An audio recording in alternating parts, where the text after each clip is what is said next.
You're giving us the time. So what we're doing today is the synthesis workshop. And for those of you who have kind of monitored this process all the way through, I see a lot of faces that we've met with over the course of this last several weeks, learning more about the church through the discovery phase. But this is the schedule that you'll probably be tired of seeing by the time this is over. But it basically is broken into 4 steps. Discovery is where we were listening to you. So I think we've had around 20 meetings with various small groups. I think we've touched over 180 of you. We've also sent out a questionnaire. There's a survey, and hopefully you've filled that out. I think we've gotten, I think I have some of the numbers there. We've had over 190 people we've met with. We've gathered over 170 cards, and we're going to be leaving those at the church so that people can kind of thumb through and see what one another are saying about the current facility and the vision for the future. We've had over 90 people have responded to surveys. Keep in mind that survey is available online through a SurveyMonkey. Also, there are hard copy versions at the church, and so they continue to come in, and we're going to continue to receive that information as we go on. We had a discovery workshop, which was really a fun session. There were 87 people who attended, and so we gathered a lot of information, talked about various components of the church, five main components of the church. And then we've spent a lot of time analyzing your current building, looking at what's working and what's not, looking at its condition, and then analyzing what would be needed in either retaining this facility and upgrading it or moving to a new site, for example. And then we've also done a fair amount of analysis of the site at the Tri-Faith. So that's what we've been doing through the discovery process. So that's been incoming information to us. This next step, which we call synthesis, is where now we're starting to push information out to you. So we've taken all that information and we've created what we call a program statement, basically establishing square footage requirements for the various components of the church.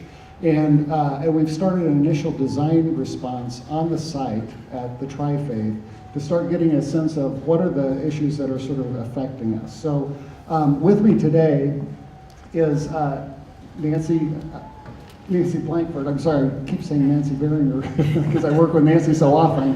But Nancy Blankford. We're all standing in a row. Exactly. And then Nancy Novak is here with us with Poyner Macchietto. Nancy Blankford, by the way, is with HGA Architects in Minneapolis, and we're working with them. And Lauren Ollis is with us, also from HGA. And then Andrew Kanza is back there with Poyner Macchietto. So our two firms are working together to generate a design response and cost estimating and that sort of thing.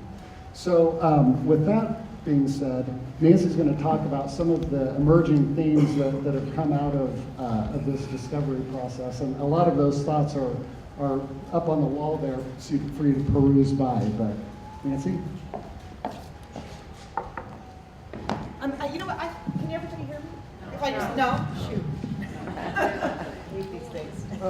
All right. So, well, as Michael said, we've had some really exciting opportunities to talk with a lot of the members of the congregation, and one of the strongest themes that has come out is that it's all about the people. And it has been such a positive response about the congregation, the ministry, the staff, the people that you have in for special occasions, that all is a huge success, and that's really what's making up the strongest factor of why this is so successful.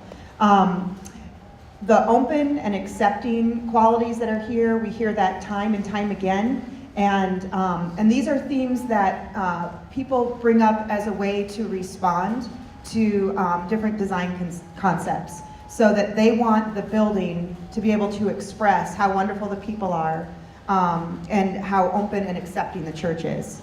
A desire for outdoor and green space is probably not a mystery to anyone. Everyone would love to have more program outdoors, opportunities to have classes outdoors, have areas where children and adults can go and play and engage and contemplate.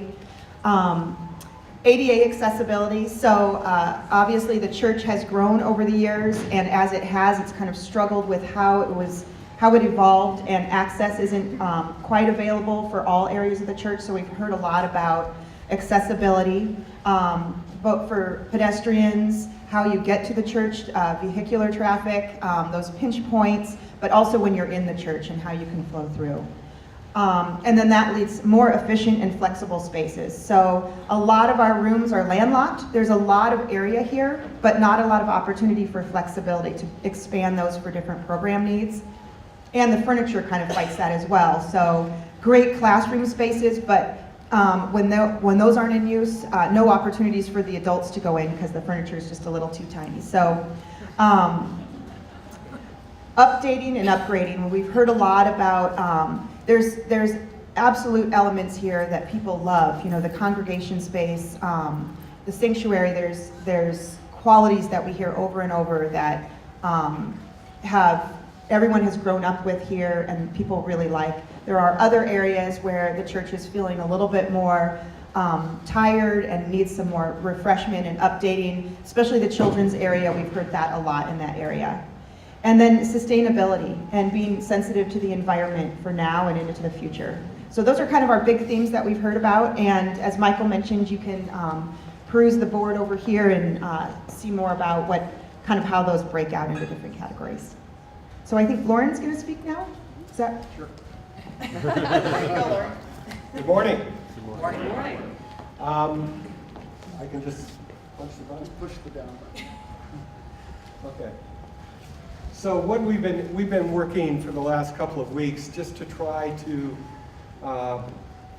bring the idea of this place into focus, give it a little bit more clarity, give it a little bit more, thank you, scale and understandability. So we've been working with the site, trying to understand the site. I'm sure you've all been by it, and you know all about the hill in the southwest corner. And so we're working with a master plan that is a historic master plan now, and whether or not that meets the current needs of the church, we don't know. But anyway, we've developed an overall site concept that really is based on the three faiths and the center between those three faiths and the whole idea of commonality, of similarities rather than differences. And so this is kind of a diagram that talks about that with the Temple Israel and the Islamic Center, and then the potential site for countryside. So this gives you a kind of a graphic idea of the symbolism involved in that. So what we've done is taken, Nancy's been doing work arriving at program numbers. What we've done is take basically the footprint or the square footage of this complex, escalated at a modest amount for growth, and then graphically displayed it on the site. So, and we've done that in three ways, three different approaches, and they all have different names, so we can refer to them differently. But this one is the whole idea of embracing. So in the southwest corner of the site, looking out with, and just a key, I think we have larger diagrams in a second, so I'll explain the colors then.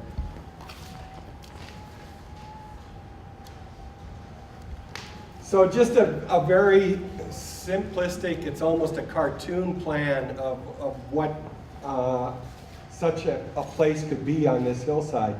And just to orient you a little bit, there will be parking on the west, and that's been a part of the master plan. This is the sanctuary. So that's kind of a symbol on each of the schemes. This is the chapel. In between the sanctuary and the chapel are the narthex, which is an open space. So both worship spaces can work off the narthex. And then starting from right and going left. The blue is administrative space. Under that, it's a two-story approach to the site.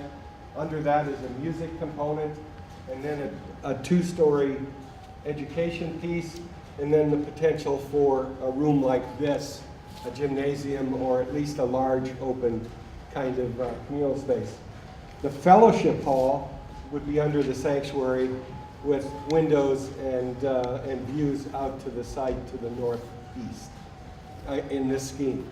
And you'll see that there are probably more similarities and differences to each of the schemes. The site is dictating a couple of things. It's dictating the location of parking, and it's dictating how we array the building. We need to back the building into the site to retain the hillside so that one would come in on the upper level, a lot like you would come in your current building at the current Narthex, and then there would be a level below that. So it's kind of backed into the site.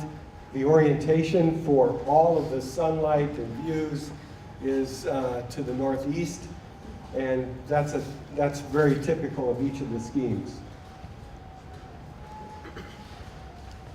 This is a little bit more, we call it a focal scheme, but it's a little tighter arrangement, much the same, but it really focuses on its relationship to the two neighboring buildings and the two neighboring faces. And the idea is that we're trying not to think of the site as, you know, your property, their property, and their property. We're trying to think of the site as an inclusive, a whole thing. So you can see a very similar arrangement. Now, what's not drawn, and what's not drawn are drop-offs, of course, canopies from drop-offs, things like that. So that level of detail is not to be found in these diagrams. But this is really a scale issue looking at how the building might array on the site. Question. There's been concern about parking and whether there's going to be safe places to walk down slope and it's icy. Right. Yeah. Pardon me? Yes, I will. The question is can the site produce a safe parking situation in terms of slope for walkways to and from the church and to and from cars? And there will have to be grading on this site. I mean, it's obvious. It's a slope now. To make it flat, it will have to be changed. But that's part of the reason for backing the buildings into the site, to create that kind of plateau. So, yes, that can be done.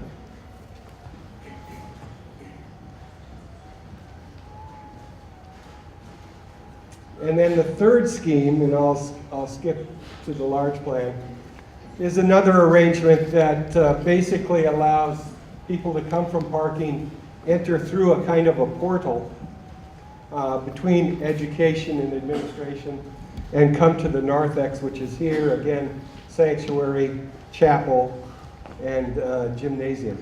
So what we've done is we have blow-ups of each of these approaches in 4 locations around the room. And they're there for your conversation and discussion, and we will be around in each of these locations to answer questions and just to have a conversation. It's our first opportunity to talk about the physicality of this idea. Yeah, so what we'd like you to do next is just make your way, sort of try to evenly distribute among these 4 stations, and you'll see on the tables there are sticky notes, and there are yellow ones, blue ones, and pink ones. And the yellow notes are for you to, we want everybody to take a stack of them. There's pens around, and tell us what you like about the various schemes on the yellow notes. And then on the blue notes are concerns that you might have for the various schemes. So we'd like you to write those concerns. You don't have to put your name on them or anything, but just write them on those sticky notes and just stick them right on the floor plans. And then the third is just general observations, thoughts that you might have about the various approaches. And so I'd invite you guys to make your way. We're going to continue on. Oh, yes. Just a quick question. I mean, looking at those diagrams, parking is I want to say 2 strips there. Right. Is that accurate? Correct. And then is that like a pathway that I see, the Yeah. white line? What kind of a distance is that? Is that 10 feet? Is that 100 yards? Well, right now, as Lauren said, we haven't really spent a lot of time developing the more nuanced details. These are like moving the big parts around. But you are correct, the parking, there's a small image at each of the stations, which is an overall site plan, so you can see how they all fit, how the entire site is developed. But the parking is pretty much set to be on the west side of the site, the southwest side of the site. But in the development of the design, we'll definitely have approaches and drop-offs, and so we'll make it so that people can get up very close to the building. But even for the non-people that don't need to get up, how far is that? I'm just out of curiosity. Is that Well, we'll 50 yards or? basically the width of one of those parking strips, a double-loaded parking strip, is 60 feet. Okay. So you can use that as kind of a metric to. Because these are drawn to scale, I They are assume. drawn to scale. yes. Okay. Yeah, and each of the 4 stations is exactly the same. So you can go to any one of the 4, and we're going to just spread out and help facilitate the conversation and answer questions. Yes? Are you gonna leave this up before they are? Yes, we're going, at the end of this workshop, we'll be posting these